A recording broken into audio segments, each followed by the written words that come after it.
Okay, are we live? Let's do it.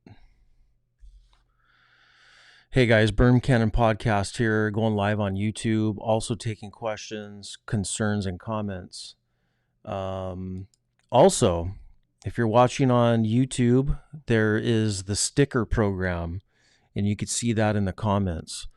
So if you'd like to donate to the Bermcannon Adventure Media Company, where we're doing videos and we're doing all kinds of these types of things, and unfortunately, we're not at our full capacity as far as putting stuff out, but because of the COVID, but we still enjoy, and I still enjoy, making things. And hopefully, here in the next couple months, we will make more videos and maybe get back down to Baja. So let's start it out. I made a new intro too.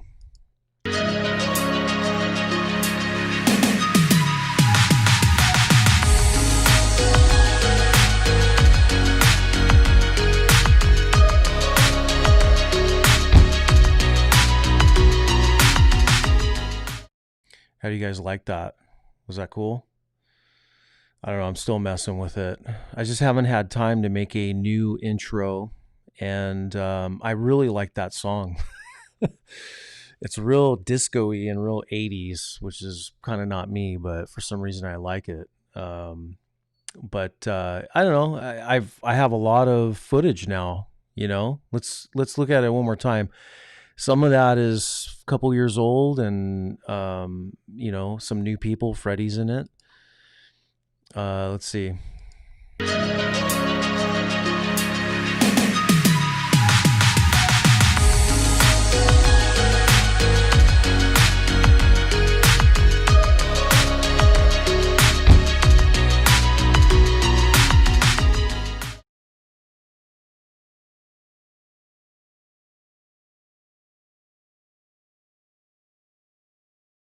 I actually like it. It's cool. And it shows everything what we're doing, right? Is just surf, fish, ride, explore, and adventure. You know? Okay, so I'm going to probably cut down on Instagram here. So you guys, for Instagram guys, come over to YouTube, and we'll be going live here. Yeah, Instagram. Shame on you guys. Shame on Instagram. Because they've, and people are just telling me like, just suck it up, and you need to, just go with the moves. And it's like they started restricting my posts again this past week, and I didn't even do anything. I didn't even talk about politics or election stuff. And they started, restricting that stuff. And it was like, you know what? I'm kind of done. With this shit. So what I'm going to do now, and I've kind of already let you guys know, I started posting on Parler. And for those of you that hate Donald Trump, it's still okay, because I think Parler will eventually grow into better things. The one thing that is amazing right now is you decide what you're seeing on that. So if you are interested in certain people, you follow them and you will see their content, and you won't have Parler getting in the middle and brushing stuff away for you not to see it. Or I'm going to pull up actually this one thing right now, because I want you guys to kind of like get an idea what's going on here.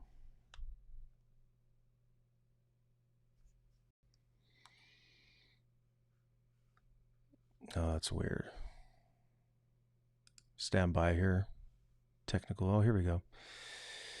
But first, before we get into that, we're going to talk a little bit about kind of what's going on here on the lockdowns. I know if you guys are in red states, you're not being locked down, but for those of us that are in blue states, we're being locked down again because, we're retarded and we can't take care of ourselves and we can't seem to, we need the government to babysit us. But, so with me saying that, I'm going to bring up a post which I posted months ago, and it's by a good friend, somebody we all know, and he said it best. These people seem to be running government by mystery. Okay, so by mystery, right? So let's see what this. It's too They practice government by mystery, telling us it's too complex for our understanding. Believing this, they assume we might panic if we were to be told the truth about our problems. Why should we become frightened? No people who have ever lived on this earth have fought harder, paid a higher price for freedom, or done more to advance the dignity of man than the living Americans, the Americans living in this land today. There isn't any problem we can't solve if government will give us the facts, tell us what needs to be done, and then get out of the way and let us have at it. So get out of the way and let's have at it, right? So what does that exactly mean? That means we know there's a virus and we know that you can get it really easy. And okay, let us know. So in the last 6 months, I've been washing my hands and wearing a mask in public places where it's, asked of us. I still got it. Many family members have got it, and now we're over it. And should I shut my business down? And should I, stay home and not come out of my house and not have family members over? Like, you don't dictate that to us. The government doesn't dictate that to us. And the unfortunate thing is now what I'm seeing is all these young people who are being brainwashed that this is okay. So when they become adults, they're going to do it, So don't hate on the resistance that it's not like we don't fully care, but it's like, hold on. We kind of have wisdom, us adults, we have wisdom on what we should do. And that's my beef with that,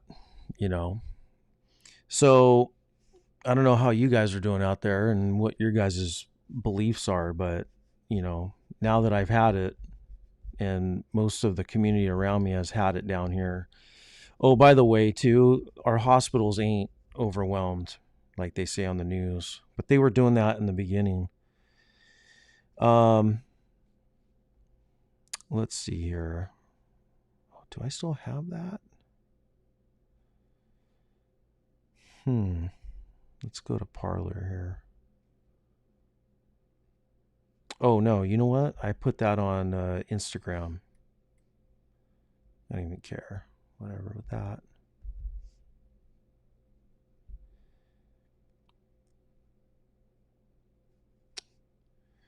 Now, like, Instagram's not even working right. Stupid.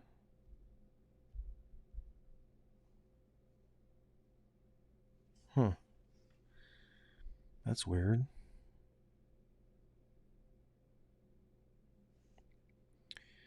Okay, let's try here.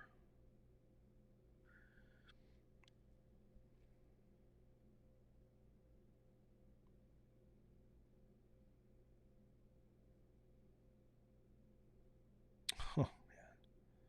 Of course.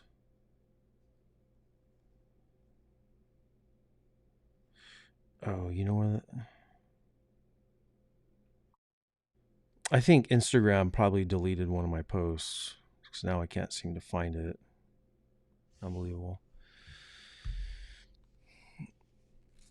Tito, yeah. So do you know that the virus affects your organs like the heart, lungs, brain, and even 3 months after having it? Yeah, absolutely. In some people, not all. I had effects for 6 weeks. 6 weeks. But Yeah, I agree with you. Let's stay calm until we have a vaccine, but they closing businesses is not staying calm. And I know a lot of people that are really on the verge of losing businesses that and already and again it's different here in California because all the taxes are higher. Everything's higher here. It's harder to live here. So what they're doing here is different, say doing it in, back east in a much more not as much taxed state as what they're doing here. They're bleeding us literally dry, you know, and it's just not right. And okay, so um, anyways, Parlor, it's I'm actually having a lot of fun with it because there's no algorithm between you and your followers, and I'm actually gaining more people per day, and I'm not even trying hard, you know. And you set your algorithm, you control it, the end user, and that's how Instagram used to be, you know. Um,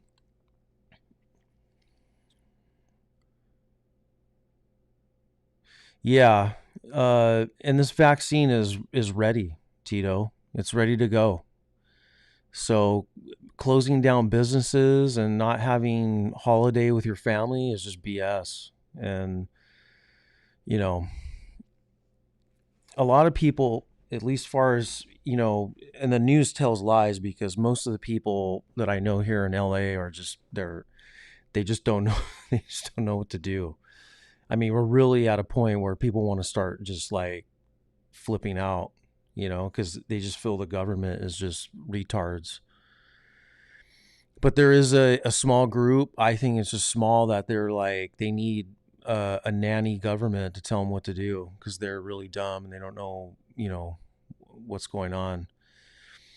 Um, okay, so let's continue with, anyways, with Parlor. I'll be posting more there, and the videos will be going there first before showing them on Instagram. And what's weird too, I don't even think a lot of people on Instagram even follow me on YouTube. So it's I found that out through some analytics. But so hit me up on Parlor. It's Bermcannon Adventure, and that's where I will be doing focusing a lot more attention on. Okay, so the next thing we'll talk about is these 300s. So here, I'm going to share my screen here. Update audio system. Okay, yeah, whatever. So check this out. Great. What the hell?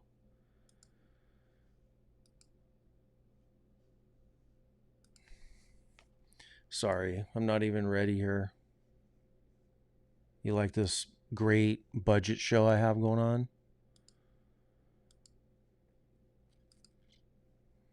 Okay, give me a second. It's dumb. I thought I had everything ready.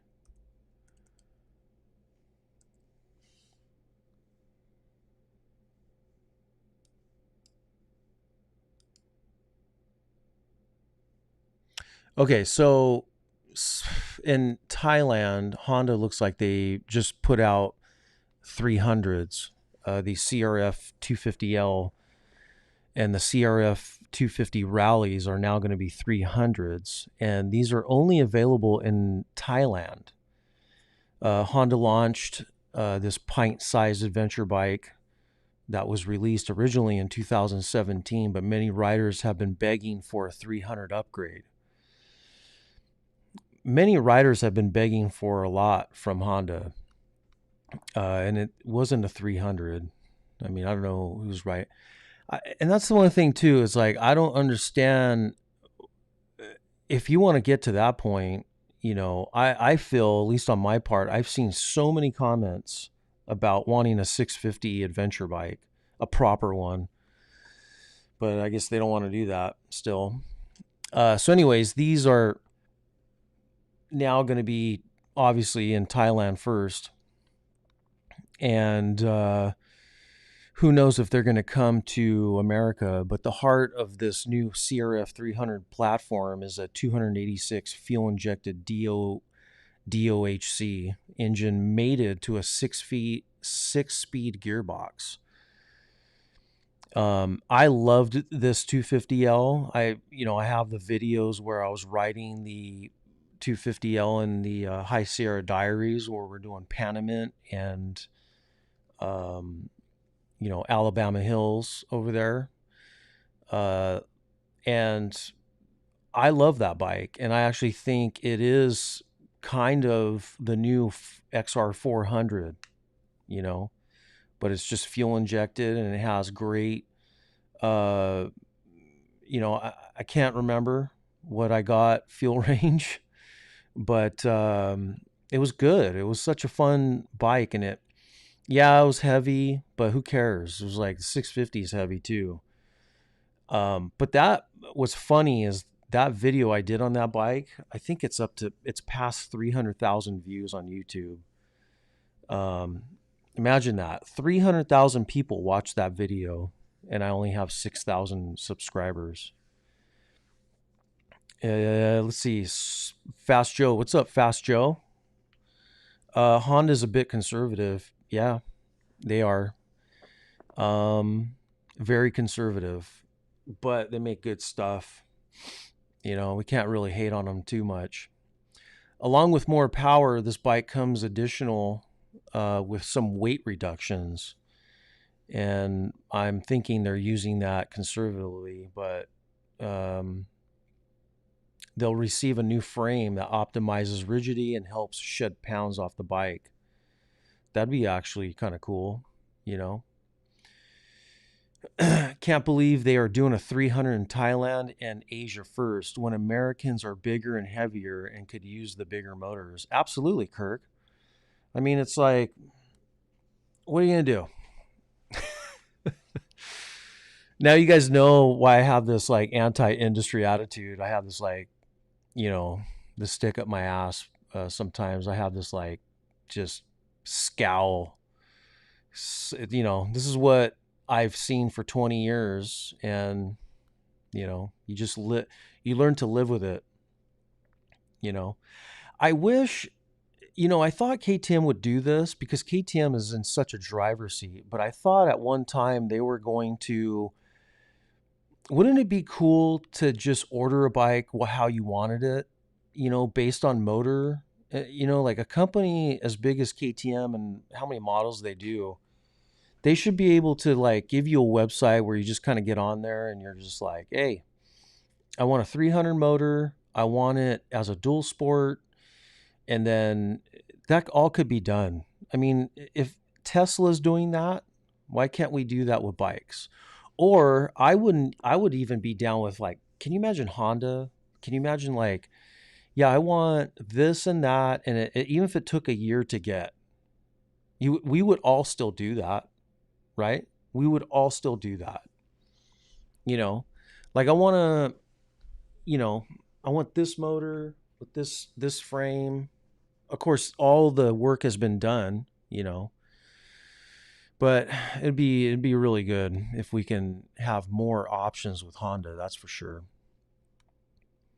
Making the 300 Rally even more long range ready is an all new larger fuel tank, increased from 2.7 gallons to 3.4. And I'm reading off. I'm hijacking here. I'm reading off the guys here at adventurepulse.com. Go visit them. Let's see, a 3.4 gallon. So that would put you no problem over 100 miles per trip. And I mean, this is actually pretty awesome. So you would get well over 200 miles per fill up. Now, Adventure Pulse, I don't know if they've tested that, but I'll take their word for it because I was getting close to that. It's 200 miles. It's amazing for that bike. And the fuel efficiency for that bike was awesome as well. So if you're getting 200, dude, that's a perfect Baja bike right there. Just beef up the suspension a little bit. Both bikes still ride on a 43 millimeter inverted bike. Has great travel, great clearance too. Seat heights appear to be unchanged, which is fine. Consider the current suspension travel numbers are a generous 9.8. And then, it looks like the 250L has 11 inches in front and 10.3 in the rear. Yeah, and they're hoping they'll beef up the spring rate for beefier Americans, because everybody in Thailand weighs under 100 pounds because they don't have McDonald's there. Other notable changes, include a new LED light for the CRF-L, because the 250L didn't have that, but now it does. Are you listening, KTM? And that light's badass. It's just pretty looking. The Rally already has it, but the L will get it. Availability. Yeah, so nothing in the States or any word on them coming to the States. So we'll have to wait on that. So that's kind of cool. That's a new bike that might be coming this way for all of us. Oh, you guys are listening right now on YouTube. Just hit up if you guys have questions or comments. Let's chat. Just hit me up. While we're going live, just type in the comment bar. I have a feed here where I could see you guys. And so these Royal Enfields, these Himalayan bikes, I want to get my hands on one and actually see what the deal is. But I'll have to somehow get Hey, Drew. Hey, Drew, you should come on my show right now. You should dial in on Skype if you have it. We'll talk about your mapping, because I actually have some questions. Lars, I have started. Let's see. I've started my XR650R project. There are so many parts I want from the USA. Yeah, Lars, and unfortunately, the parts are getting harder to come by. I get one email a week on my headlight, and the headlight, and I stopped checking a couple years ago, but Trail Tech made that headlight, and they stopped making it a couple years ago. So, if you can get that headlight, find it somewhere on eBay or somewhere in the world on a website, good for you. But I get so many compliments on my Dominator with the headlight, and I picked that headlight for a reason. And the headlight gives it a old Fonzie 50s but Mad Max look, and I liked that look. I didn't want plastic, like a Baja Designs plastic look to it. I really take pride in the way my 650 looks as far as like Mad Max. I try really from the point I built it not to continue to buff it out. Like there's paint chips on the black front fender. Let me try to pull up a picture of it if I have it. Let's see here.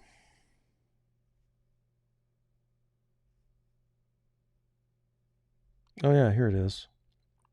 Okay. So I'm going to share this with you guys, and you guys better not take screenshots and share this all over the world. But there it is in all its glory. I don't like this. It looks a lot better in this picture because this is when it was finally finished. But I love the way it looks. It just looks it's beaten kind of. It just has Mexico miles on it. And every time I take it out and take it for a spin in my neighborhood, the cops don't even know. They don't even know what bike. It's like, it's a sad thing, but now, I'm in a generation where cops don't even know what model this is. They don't even know if it's street legal. They just don't even pull me over. They're just like, oh, that's a classic something. And it's probably so old that it's allowed to ride on the street. And my signals don't even work anymore. My brake light doesn't work anymore. So, yeah, that's kind of, I like it like that, So that's the Dominator, and I actually just pulled it out the other day, and I was started up, took it for a ride. Kirk, with the Tenere 700 selling so well, maybe Honda will decide to do a middleweight CRF. So here's my problem with that bike. I actually put my name on a list back in March at my local dealer, and I went in there last week and I said, hey, so it's been 7 months and you guys didn't even call me. And they just gave me the biggest BS, like, smoke, like, oh, well, you got to put down $500 and we got our first one in last week. I'm like, first one in last week? What? And you guys should at least call your list. But I think Yamaha is just, they're playing games, and I don't even know what's going on with that bike. I still would like to get one and test it. Dirt Bike Test is trying to work on that for me. I really do think that bike is, if we're going to talk about like a bullseye as far as like a middleweight bike, out of all the bikes out right now, and I know you KTM 790 guys and 690 guys are going to get mad, but those bikes aren't even close to what this Tenere is looking and feeling like. Because I did sit on Jimmy's, and it's different. It's not as heavy, swing weight, it's light. But the problem is, like, they're not available. And I don't even think there's any on there. I don't know. And I don't have any ins with Yamaha, but it's just like a mystery. And I know a lot of people don't want to put down $500 in this pandemic when they're, tomorrow's a mystery on what we're all going to be doing for work on a bike that's not even coming in. But yeah, Joe agrees. I think the T700 is the best deal right now as far as what manufacturers are making. It's just like, who would have thought this would be? It's all 2020, right? It's like now we have a manufacturer making a bike that's pretty close to what we all want, and now it's not available. And it hasn't been available for the last 4 years since they put out the picture of it, right? It's been like 4 years. I think the first picture I saw of that thing was like 2016. Thanks, Tito. Yeah. That my 650 is, I get compliments all the time, and it gets stolen on Instagram. That's why I've stopped posting pictures of it on there. So let's see here. So let's talk about this Himalayan bike real quick. Now, a fellow test rider, John Beck, a buddy of mine, he has been riding this Royal Enfield and he loves it. So, I mean, they look kind of cool, but they look like they have like no travel whatsoever. Here, I'll show you guys what this thing looks like. You know, look at this thing. I mean, it's cool looking.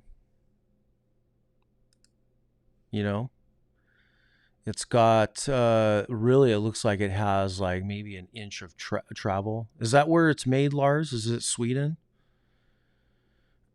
Royal Enfield sounds like a British name, right? I don't know anything about this company, so you guys, if you know more, then chime in. But it kind of looks cool.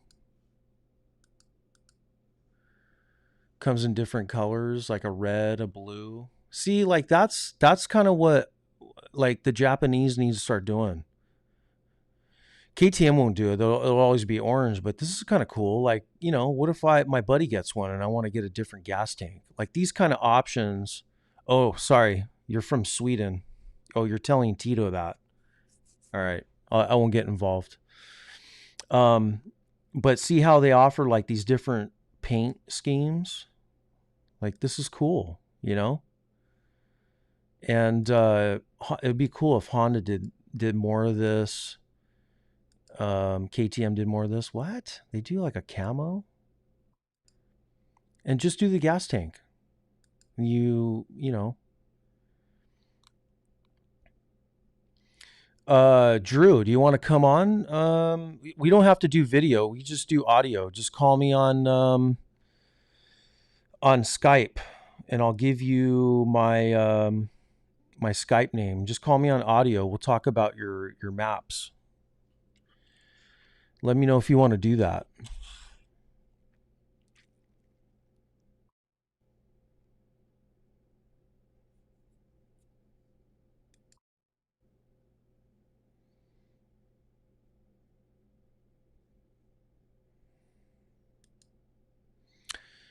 Yeah, Drew says they're made or could be licensed in other Commonwealth countries.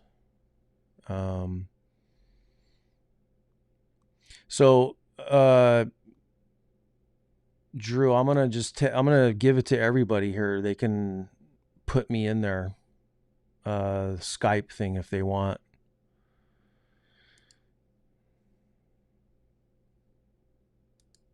Here's my Skype.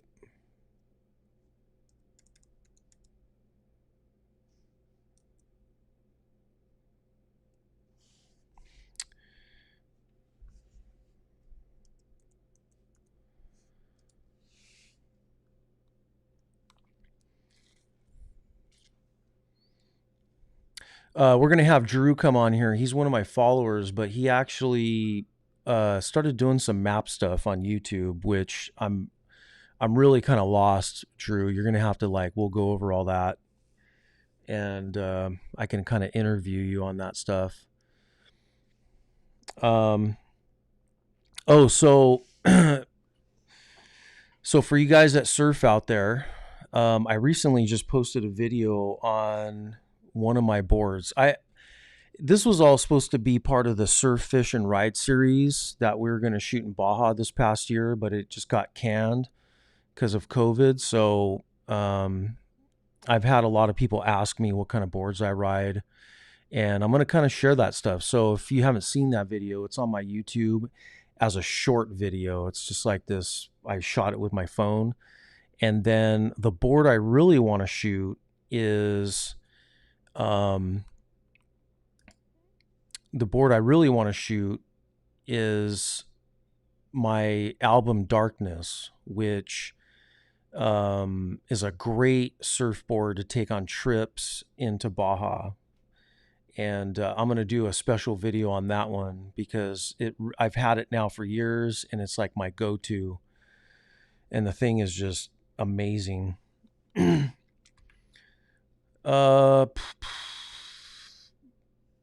Hey, Drew, let me know when you're ready. I'll call you on audio.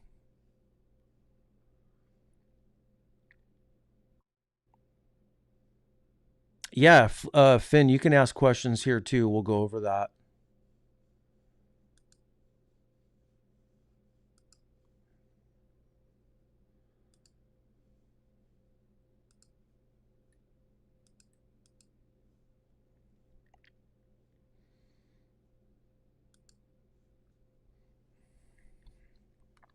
Yeah, any of you guys that have questions or whatever, just hit me up. This is a hang loop. We're hanging out. We're hanging out. We're on lockdown. We're on lockdown.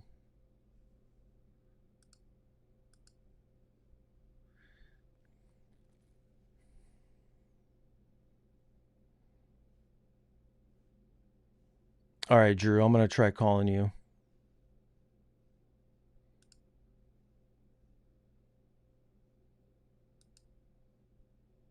See if this works.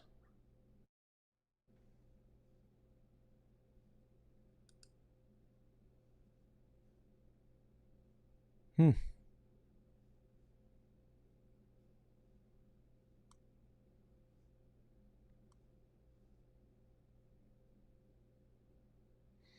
All right, try calling me, Drew.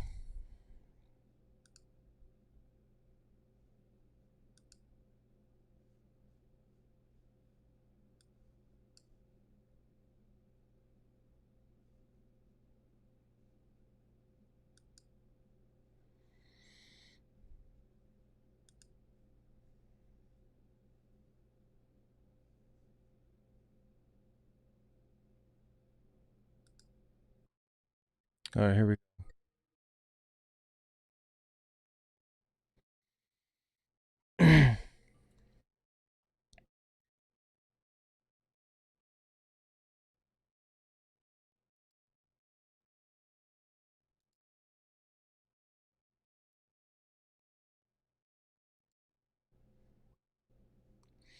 All right, Drew, if you're listening, you got to call me. So try calling me with audio.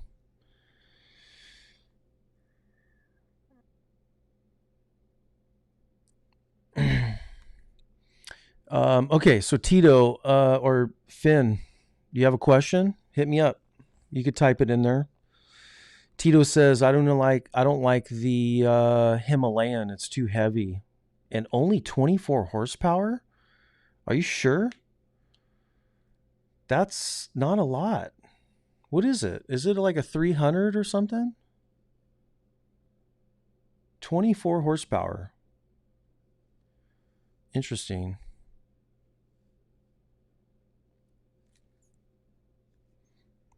Drew, give me a call on Skype.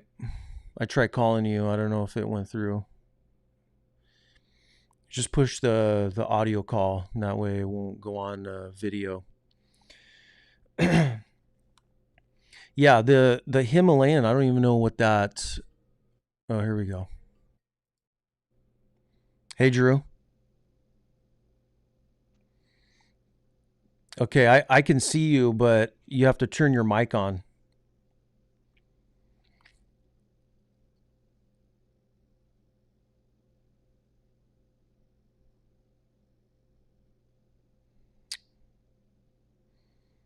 I could see you, but no audio.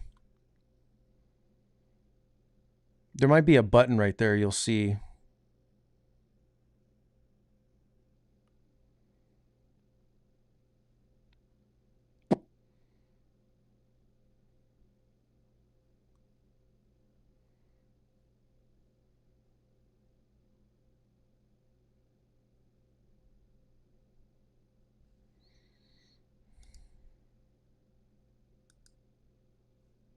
There's Drew.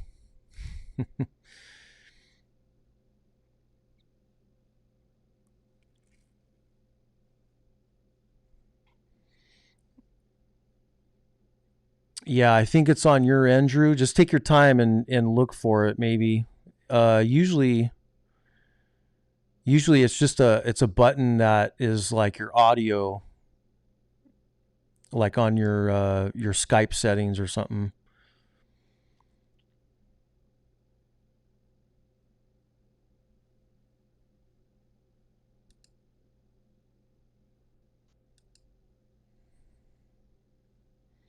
Um, Finn says, will a 690 or a 701 do well on the highway? Like 75 miles per hour. Cruising speed for 1 to 2 hours. Currently have a 525 EXE and it gets very wobbly and shaky past 50 miles per hour. Yeah, that's an easy one, Finn. Absolutely. The 690 and 701 are going to be perfect for that stuff. If you're going to do a lot of highway, then those bikes are perfect. The only thing where the 701 and 690 get into trouble is very rocky roads, trails, technical stuff. They're very heavy bikes. But if you're gonna do fire road to fire road to highway to fire road, they're perfect.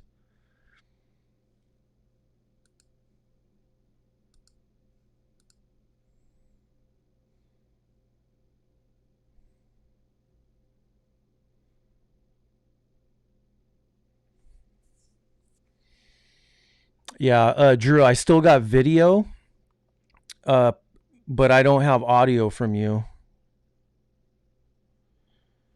It's kind of weird.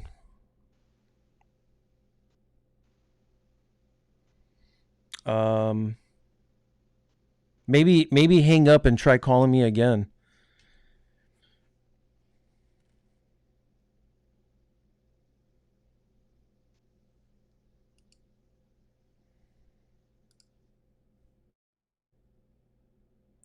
Yeah, trying to get Drew on here. Let's see.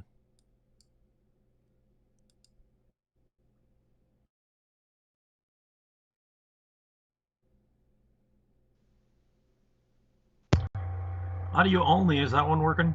Yeah, I can hear you now. Hey, there we go. Perfect. I don't know what the hell, what was going on there? Maybe it wasn't updating anything. Right on. Hey, so I just want to introduce you first, kind of on this chat. First of all, thanks for joining me. Hey, no problem. Yeah, so Drew is he's been following me a long time, and actually, Drew gets some credit here because he's pretty much the only one that follows me on Twitter and interacts. That's pretty much all I do on Twitter. So yeah, it's it's me and Drew just complaining about anything from politics to guns. So Drew sent me actually something very interesting, and I actually don't know a lot about that stuff, but it kind of intrigued me because, so what is it, Drew? It's like topographical map technology stuff. What are you doing? okay, I don't know if you're familiar with like ESRI's ArcGIS. That's like a imagine a CAD package, but it's all for drawing geographical information data. What I've done, like, I don't know, some years ago, I took a class in GIS, and we were using ESRI's ArcGIS, which is a very expensive program. I mean, it starts at 10K, and you can take various data sources.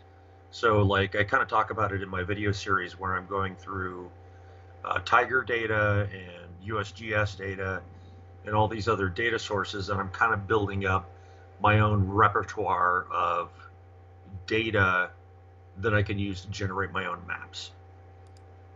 Okay. So that's kind of what I'm doing there. And it's through a Windows program, right? It's actually through a program called QGIS, which is a open source competitor, if you will, to ArcGIS. And it excuse me, came out a few years ago. It's all written in Python. It runs on Mac, Windows, Linux, pretty much any operating system that'll eat Python. And yeah, it's very powerful. You can do a lot with it.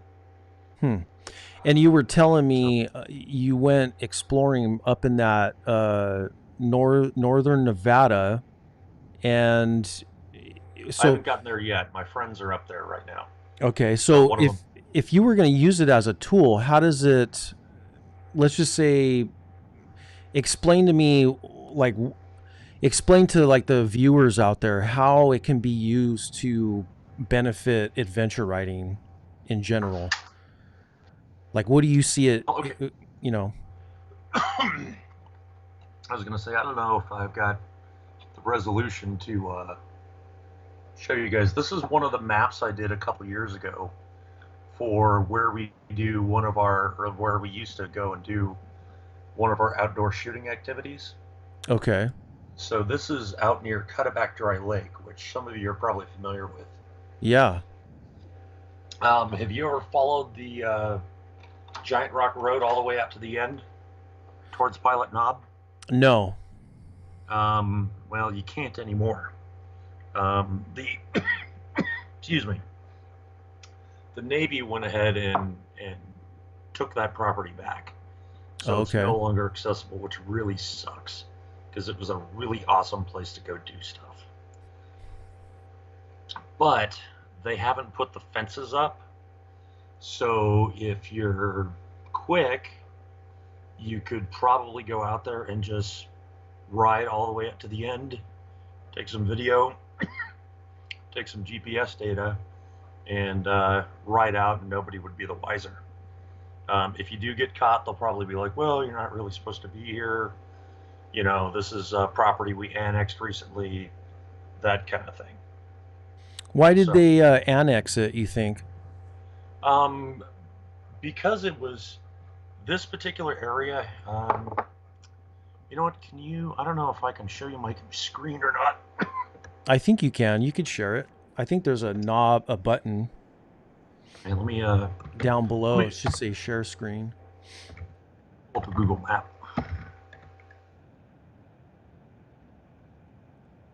Yeah, it's really interesting out there how it seems like the last 20 years they kind of, or at least from what I know, is like the government will seize land, then kind of open it back up, then seize it again. It's kind of like this tug of war.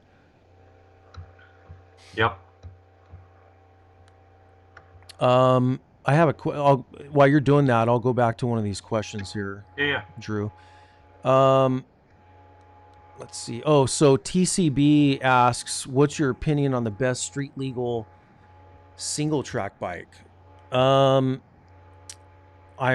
really, I kind of have this thing right now where you can go two ways. You can go this 500 EXC, which is an amazing motorcycle by KTM, or you can go with this Honda CRF 450L.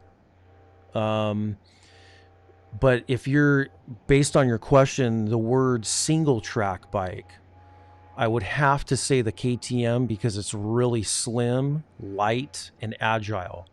The Honda kind of is a little bit more chunkier when you're talking slim line. But if, like I've already told people, I'd rather pick the Honda because it's just sexy engineering, and it's got an LED light. It just looks like it costs $11,000 instead of the KTM. You got to spend another $500 on a LED light. So that's my opinion. India needs to build up their quality. Yeah, well, they're getting all the nice bikes, Mr. Smith.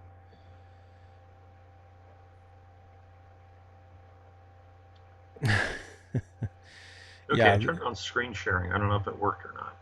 Yeah, so let's see here.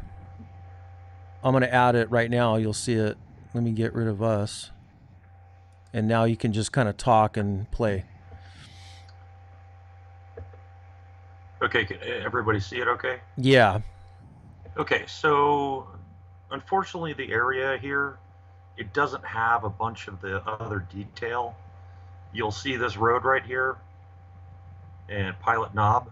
Mm-hmm. This road is actually the border with Fort Irwin. Okay. Up here, there's another border with China Lake Naval Weapons Center. And it's unfortunately, for whatever reason, it's not marked on the map on Google Maps. Yeah, so that's interesting. That was one of the reasons why I really started doing stuff with GIS, is so you can see, when I looked at some of the other maps I've kind of shown off in the past, it'll have, what the military keep out areas are. Over Okay. here, you have Golden Valley Wilderness, which is actually a huge swath of area in here that extends almost all the way to 395 and then up across Troner Road and ends kind of in here. Okay. Yeah. So, and that's familiar. that's another area where you can't drive.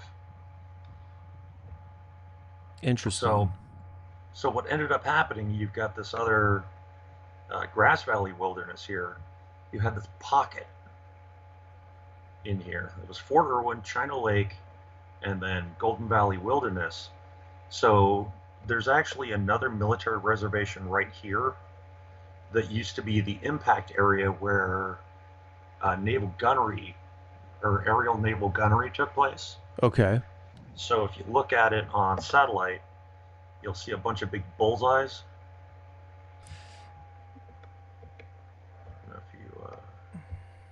There we go. Oh, wow.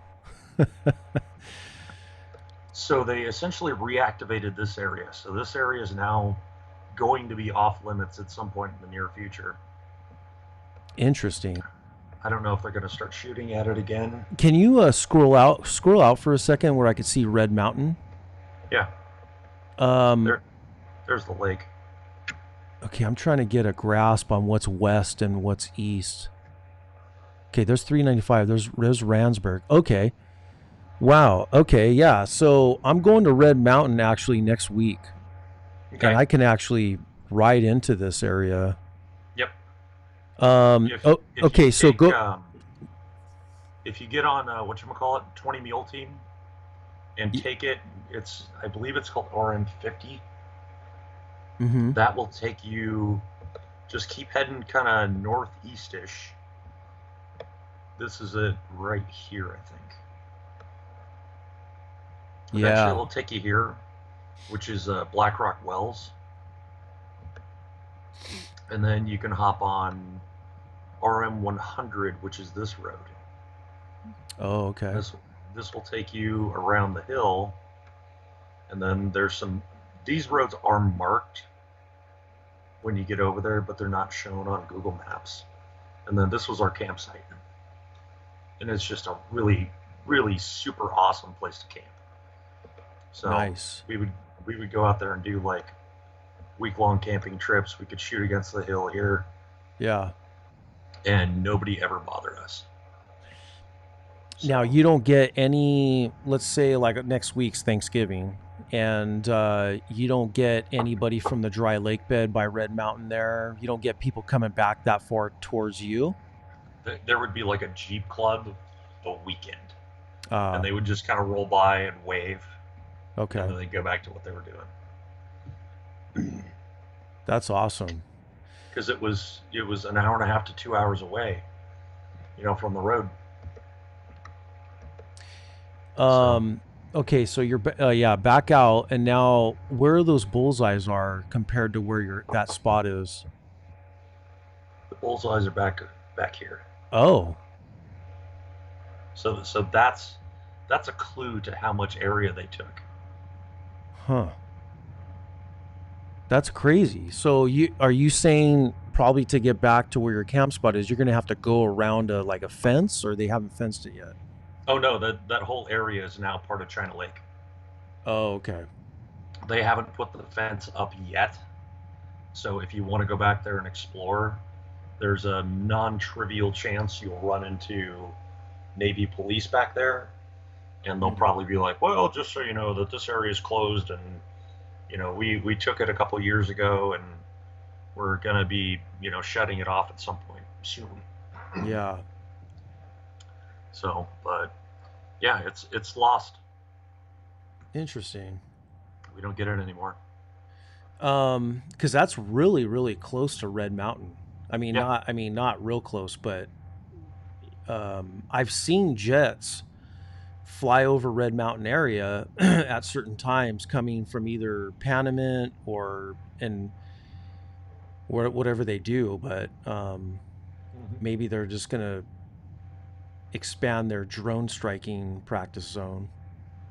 Yeah, whatever it is, they probably want to fly more cruise missiles around or something, and needed more space for it. Yeah. Didn't want people like me out there being like, "Hey, what are you doing?"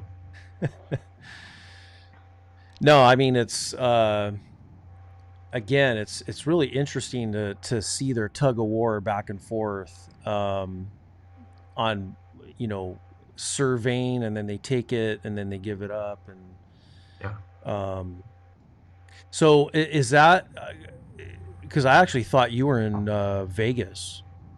I relocated to Vegas. I've been back here in SoCal for the last few months, just trying to take care of some health problems I've got. So you can hear it in my voice. I got a really terrible respiratory infection that I just that's not good for COVID. I hope you don't get that. I've been tested for that like 20 times, and it's always come back negative. Huh. So, but it's near as the doctor can figure. I had a really bad sinus infection that they would treat it in my lungs, and then it would spread back from my sinuses. So, now, just to let you know, my father-in-law has your exact same symptom. Really?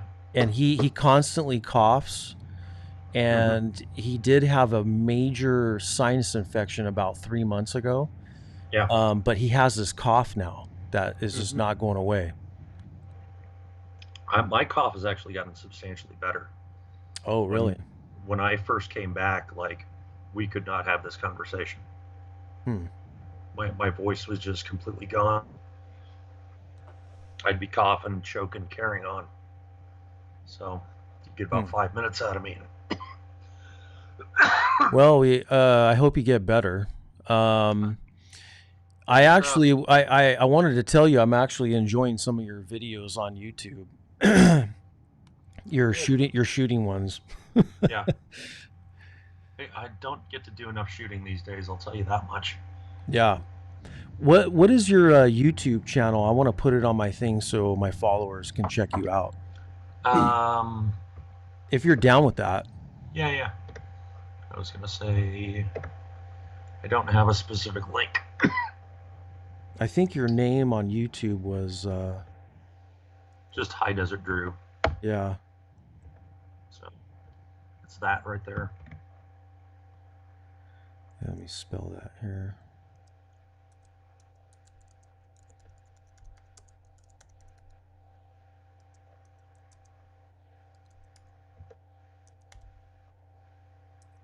Yeah, I'd love to see more of your shooting videos, maybe some technique stuff like you did, and instructional stuff. I actually find that stuff interesting.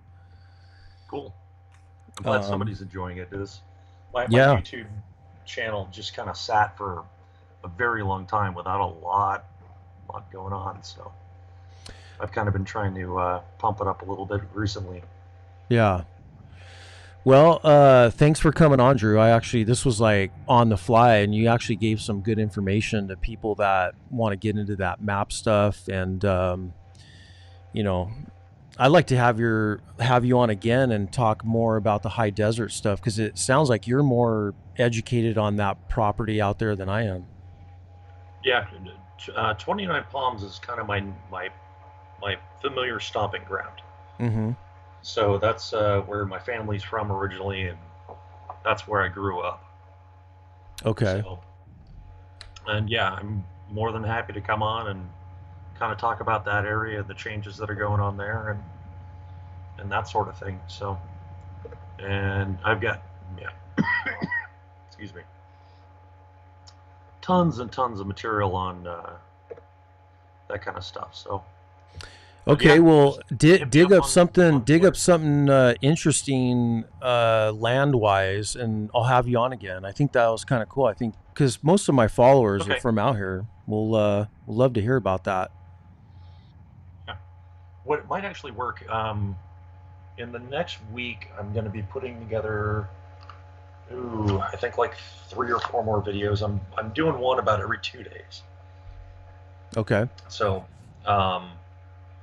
There's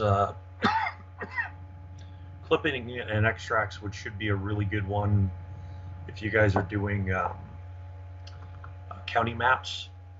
And then styles and colors are also coming up. Unfortunately, I'm on my laptop right now and not my big computer. Otherwise, I'd show you guys kind of how these things go together. Okay. Actually, here, let me turn screen sharing back on real quick.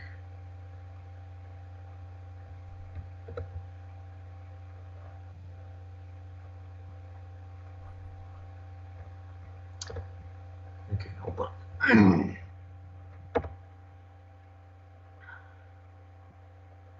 What did I do with that map?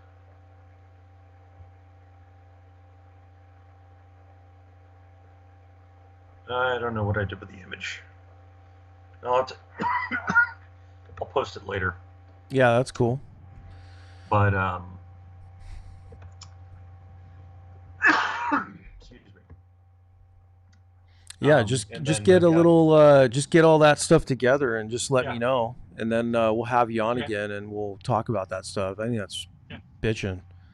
Yeah, styles and colors, and then actually doing some stuff with whatchamacallit, actual like county property data is going to be the next couple of videos I do. So It's just integrating more data sources, and if you're looking to buy a property, you can locate what the area of the parcel is, where it is, determine access, that kind of thing. Cool. So, all right, okay. We'll talk to you later. We'll see you on Twitter. We'll keep in touch, Drew. Definitely. Sounds good. Thanks for having me on. All right. See ya. Yeah, that was Drew. He that stuff interests me. You know, especially guys that live up in the high desert like that it's just cool because there's so much little mysteries. And I mean, we found that goldfish pond. You know, me and Hacienda Gabe, if you haven't seen that video, go look at the High Sierra Diaries. I mean, we found that in the middle of nowhere. And nobody ever told me that until we were out there, and like some of the locals were like, yeah, goldfish in the middle of the desert in an oasis.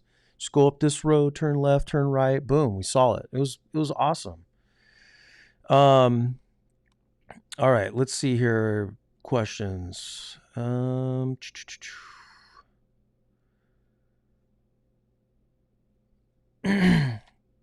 Okay, the other thing, I'm not paying $11,000 for a Honda when the KTM is $800 more. Yeah, I know. But unfortunately the bikes aren't coming down. You know, if you want to save money, then you're going to have to find something that's already dual sport regulated, something that's already out there, like a street legal 650 or something, or EXC, which those are out there. There's 450 EXCs for like $6-7 grand. You can find on like, you know, eBay, Craigslist, stuff like that. Yeah, Tito's right. Japanese bikes have really good quality. That's why it takes them so long to release bikes. Does anybody really notice this? Right now I have a bunch of friends looking for mini bikes, kids dirt bikes. There's none for sale. There's no used bikes for sale. And I actually started looking at dual sport bikes. There's not a lot out there. People are holding on to these things.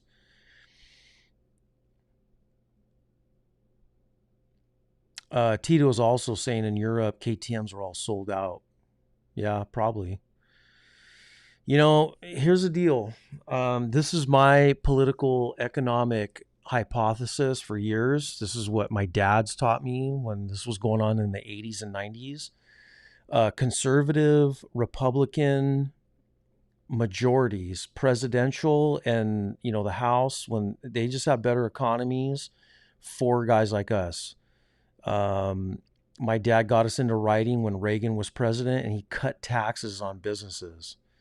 The economy exploded. And this is just proof. Clinton years was tight. You know, they raised taxes.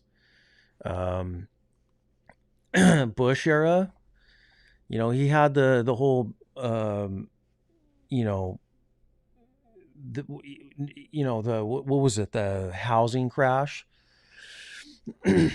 But before that, I had like 3 dirt bikes and I was a young man, Trump, hate him, but Trump has gotten this motorcycle industry with a heartbeat. People are buying bikes. And, what did he do? Well, he cut regulation. If you're a smart genius, okay, and you actually know and look at his policies, he actually cut a lot of red tape for businesses. So, and that gets people to buy things. When you start, if your Democrats are just known to raise taxes and, feed the inner cities, this is what you're going to get. Yeah, my Dominator is for sale as of right now, but I haven't told anybody about it. So we'll see. I'm looking for the right buyer. Moto West, I'm considering to sell my 990, looking for Tenere. Yeah, we're all looking for Teneres, but they're not available. Let's see. Price, major facts. Yeah. Riding ability, price.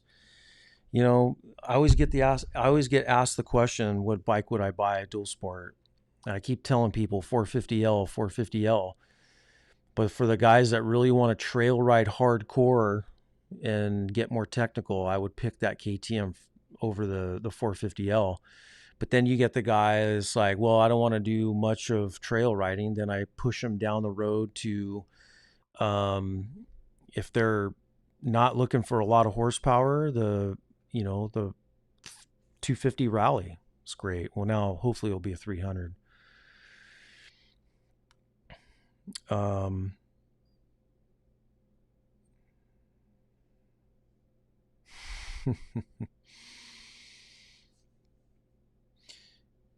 Yeah, so that's kind of where I push people on that. Wow, 125cc quad. Oof.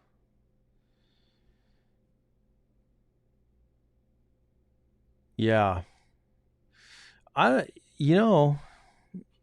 haven't seen one of those. I haven't seen quads either on Craigslist either. It's just everybody's bought those things up. I'll tell you one thing that's selling a lot right now are side-by-sides. Everybody's buying them. You don't have to have any experience, and you don't have to have credit either, from what I understand. You just finance that thing for 30 years. Your payment will be $400. You'll have another car payment. Okay, so what are we at here? This was a good show. We're over an hour. One bike I am interested in, and I'm going to show you guys a picture of this thing because I'm actually starting to kind of dig it. This is the Trail 125, and I at first scoffed at this bike, but I'm actually kind of really digging it. I love the dark red color, first of all, and I love the blacked out wheels, but I'm thinking in my head, I want to take this to Baja and do some videos on this bike. Because look at the price, $38.99. And if it can go over 65 miles per hour, this bike would be fun for Baja. And this is available in the States right now. I want to get my hands on one and I want to test one and do a trip. This would be a fun bike. You could look at the rack on the back is huge.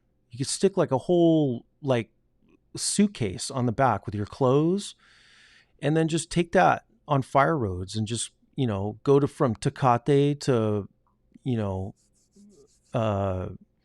Erendiria. That'd be so fun. Yeah, I seriously, I would ride this.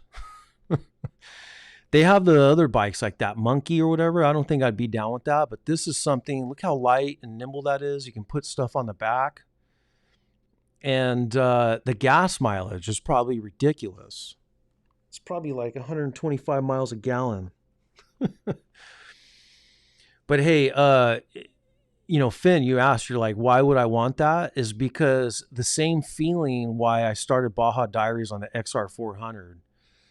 That 400 was a pile. It was like I had to fix it up, but riding that and just getting, fishtailing in the sand on some of those Mexico roads was fun, you know.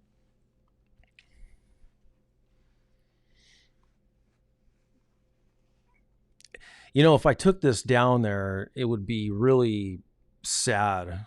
Actually, I'd get a lot of blowback from you guys when my Dominator's sitting here, but I want to test it. Yeah, camping trips. This would actually be good in the high Sierras too.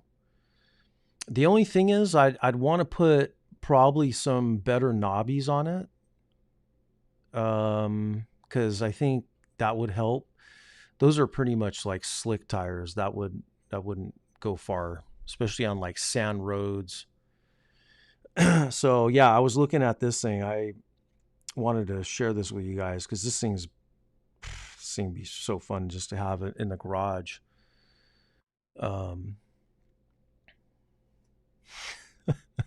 Don't hate, Tito. It's we all talk smack on bikes, and then our heart opens up to try new things, right? I never thought I'd be riding KTMs, and I gave those things whirls. So, we always got to leave a little room for emotional growth on bikes, right? All right. Anyways, thanks for joining me on this podcast. This was kind of cool. Drew, thanks for coming on, talking maps. I just wanted to kind of, kind of go over this, just kind of get on here and burn some time because I have time on my, my podcast thing. I have to kind of fill some hours. But Moto West, I don't know what size wheels. I think they're 19s. I don't know. You'll have to go to Honda's site and look it up. But I just love how that dark red is. I wish they would do that on the off-road bikes because I love that color. But cool. I think I'm out of here. Thanks guys for coming on. If for you guys that next time I go live, you got to get on my YouTube channel and hit the notification so you get notified to come on here, and that way you can hang out, chat, call in, and we can talk bikes. All right. Meantime, take care of you guys yourself, and we'll be in touch soon.